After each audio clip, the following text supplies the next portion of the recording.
Hey there YouTube, High Mileage Rider here, and as promised, here is the video of all of the modifications that I've done to my 2019 Super Tenere ES. A few people have commented saying they wanted to see the difference between the stock shield and the tall windshield, so let's have a look at the bike and I'll show you all the things I've done.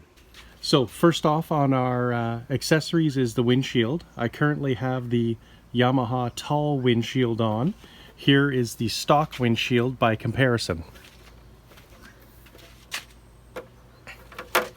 So you can see that the tall windshield is about 4 inches taller.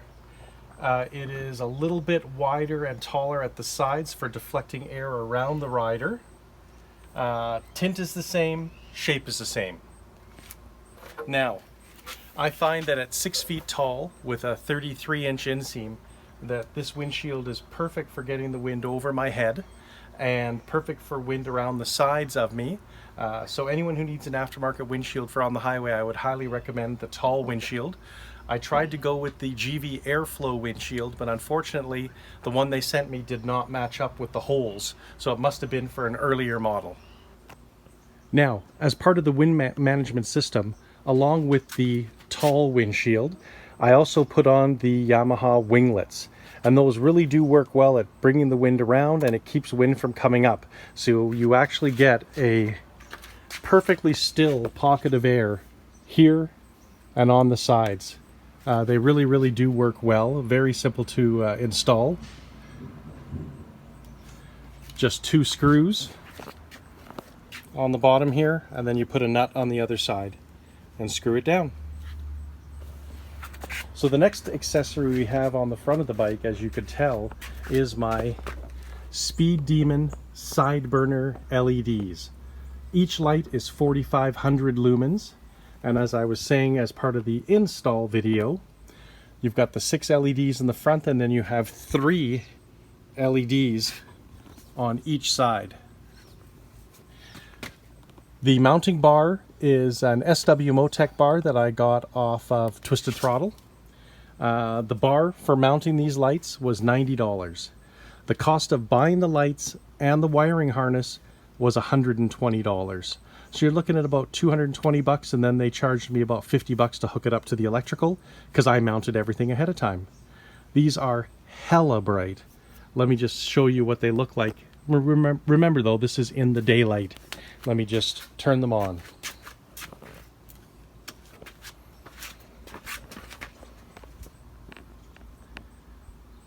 So my son drove me to pick up my bike today, and when I was driving back I had these on, and I do still need to aim them a little bit and finesse where they're aimed, but he phoned me from the car and told me to turn them off because they were so bright they were blinding him in his rear view mirror. So these will work really well at making me seen on the highway as well as being seen on rural roads at nighttime.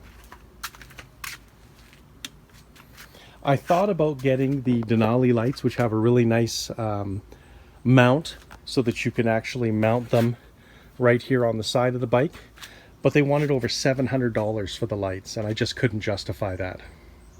So as I say, all in you'll be about $250. Unless you wire it yourself, then you'll be about $210 for LED lights.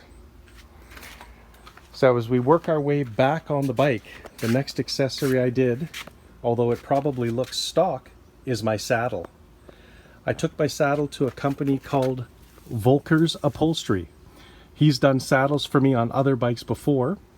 What he did was he uncovered the saddle, and this saddle I found either in the low seat position or the high seat position would cant you forward, make you feel like you were falling to the front of the saddle. So what I had him do was shave about 1/2 inch off the back of the saddle and then build up the middle and the front, as you can see. At least I hope you can see that in the video. And what it does is it gives you a much flatter surface, and it gives you a little pocket to sit in, and it is so much more comfortable. I've only ridden about 100K on it so far, but I'll be taking a trip to BC this next coming weekend, so I'll put 3,000 or 4,000 K on the bike and let you know long term how the saddle is, but I think he did a really nice job of recovering it as well. So the next thing we have is our GV plate. GV plate to hold my GV Trekker 52-liter trunk. So this 52-liter trunk is awesome. It'll hold 2 full-face helmets, large, with my camera on and my SENA on the side. Or it will hold my full-face helmet plus my leather pants and my jacket will also fit in that trunk. Now the only issue now is, as you can see, the tops of the stock OEM saddlebags, the panniers, hit here when I try and open them. But that's not an issue because I'm going to be immediately replacing these bags. The locking mechanism is absolute junk, I have to say. I'm really disappointed with Yamaha's choice there. It's already starting to bend my key, trying to open the lids even with pushing the lid down. So I ordered a set of SW Motec Adventure Tracks bags. I will have a 37-liter on the left side and a 45-liter on the right, and it will be completely symmetrical across the back of the bike. I have the left bag, I have the right bag, the mounting hardware and the locks. The left bag is back ordered, so I won't get that, I think, for a week or so. No big deal, I can use these until then.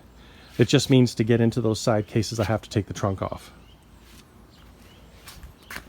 And the last thing we have right now is my K&N oil filter.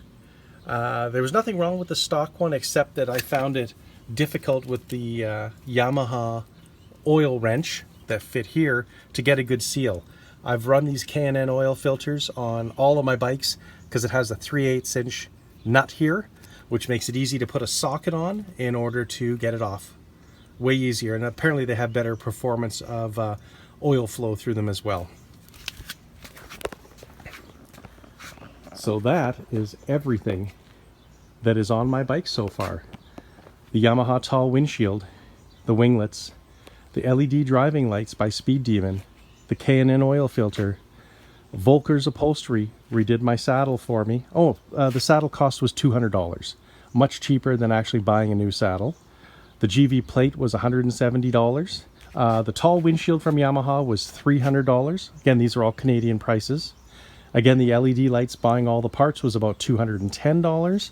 And I'm sorry, I lied to you. I have one more thing.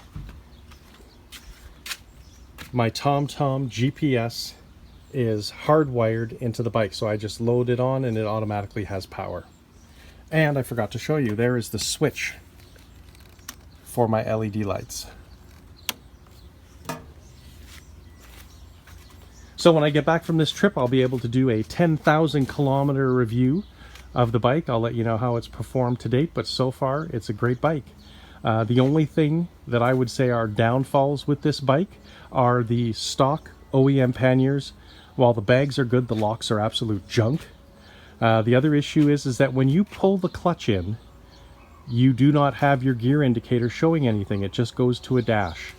With my V-Strum, when I pulled in the clutch, when I was stopped at a light, it would show me that I was in first gear, so I would know if I needed to speed off because someone was coming up too fast behind me or something. I would know that I was in first gear. With this bike, it's a guess. You just have to get used to tapping down and making sure you're in first gear.